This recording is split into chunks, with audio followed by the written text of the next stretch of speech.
The important thing about attracting and retaining great staff, it is a cliche that your people are your greatest asset, but it's true.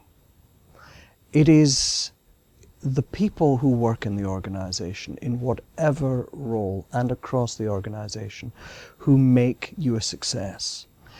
No matter what your goods or products or services are that you provide, you will never be able to do it unless you have a dedicated workforce who have a sense of ownership of what it is they're doing, who are motivated to succeed, and who are all pulling together. So it is important to remember, your people are your greatest asset.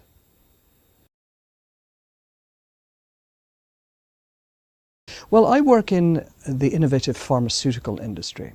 And if you think of innovation as invention with a purpose, you know you've been successful when your culture supports what it is you're trying to do. And by culture, I think of that as behavior with a purpose. And the purpose is to be as creative and innovative as possible, to deliver those products and services to the market in a timely way, and for those markets to meet important needs. You have really good people when you do that, when they have a sense of ownership, but also when people are working not just for themselves and not just for the enterprise, although these are of course very important, but for their customers. In a pharmaceutical company, these are ultimately the patients who will be taking your medicines. So when you can ensure that your culture encourages people to be aligned behind making a difference to people's lives, you know you have been successful.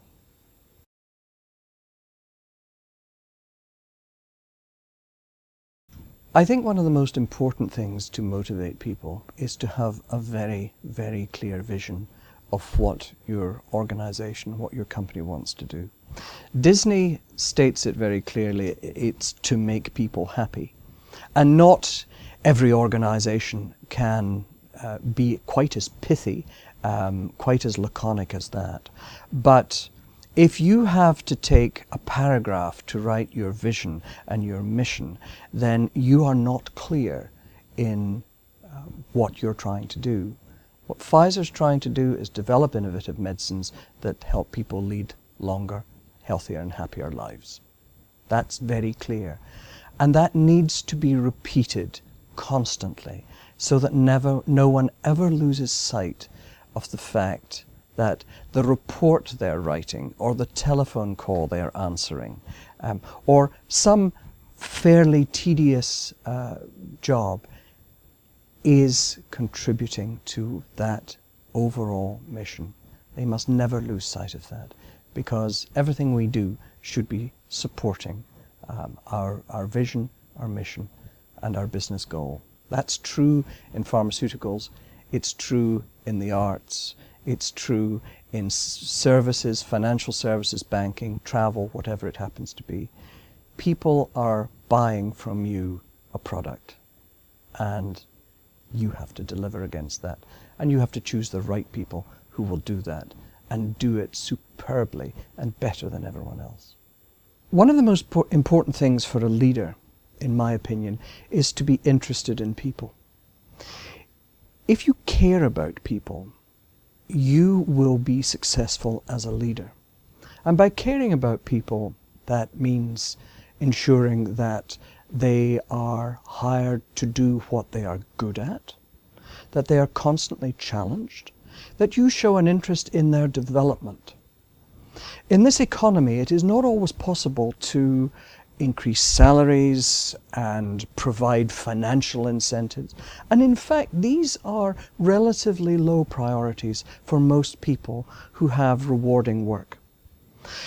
It's also important to have an active career development discussion with your employees, certainly once a year, if not more frequently, so that they know that you are taking an interest in developing them, in helping them gain additional skills, sometimes putting them into what's called the zone of discomfort, that challenges them. It's when that energy is created that you will see how well people can perform. It's good to identify who are your top performers and to try and retain them. And the way to retain them is to give them work that fulfills them, that interests them. And that doesn't necessarily mean a steady progression of promotions and constantly going up a steady curve. Sometimes people have to move laterally. And it's important to teach people this, that you can't necessarily go up the ladder all the time, that sometimes moving to the side to gain an additional experience or an additional ability is really valuable in taking you to the next level. And in fact, you may be able to jump a couple of levels as a result of having moved laterally and built up a body of work. No matter what field you're in, whether you're in science, innovation field, or in the arts, what you will be judged by is your body of work. And how you get there is by gaining experience and working with as broad a range of people as possible. It also is really important to get on with people. It's easier to manage people you like, and it's easier to perform for people you like. And I believe that the culture in an organization which shows that everyone is valuable, that there is no hierarchy between the innovators and the other people or the staff, or the worst term in the world, the support staff. Everyone is in this together, and everyone is promoting and representing the same brand. And when you have got that, you have developed a culture that owns it and will be successful.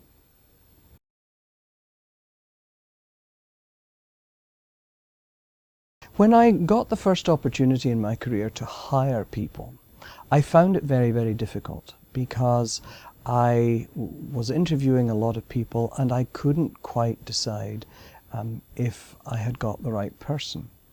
And then I realized that what was wrong was I had not defined the job accurately. I had not made it very clear what I expected that person to do. And once I was able to articulate that for myself, it became really clear.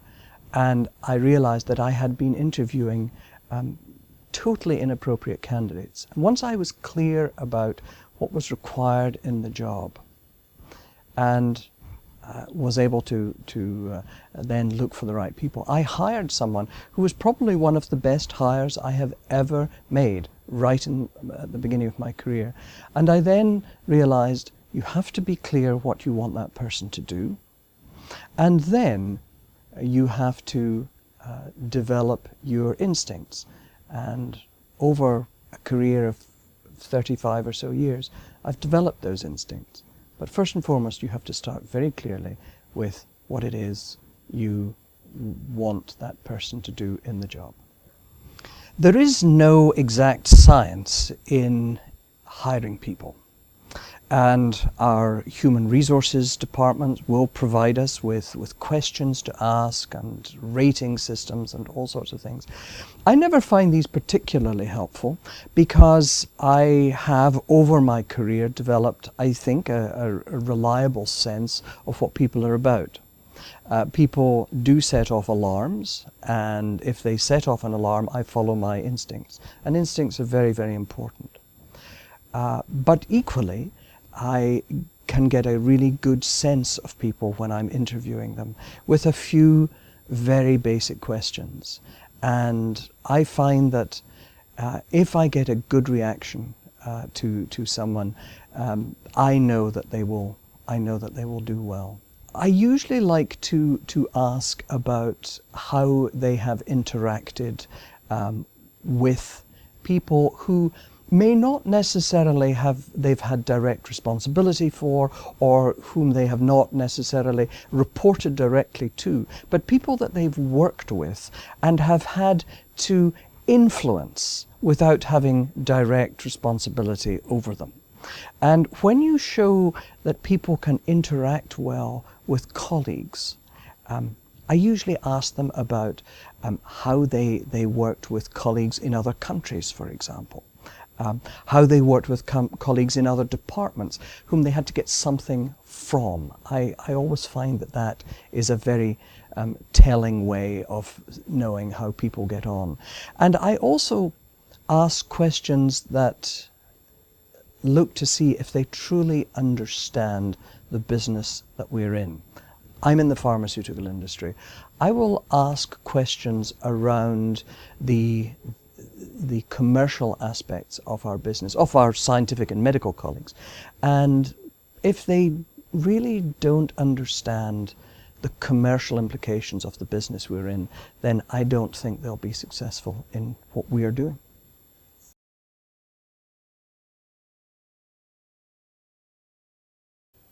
Well, sometimes you are going to train people who are going to move on to other things, and there are companies in my industry who are known for being a very good training ground, and these are the people that you want to hire. So in some ways you're doing a service to your industry by training good people and being a training ground. So in some ways you should take great pride in the fact that you are succeeding in producing people that other companies or your competitors want to hire.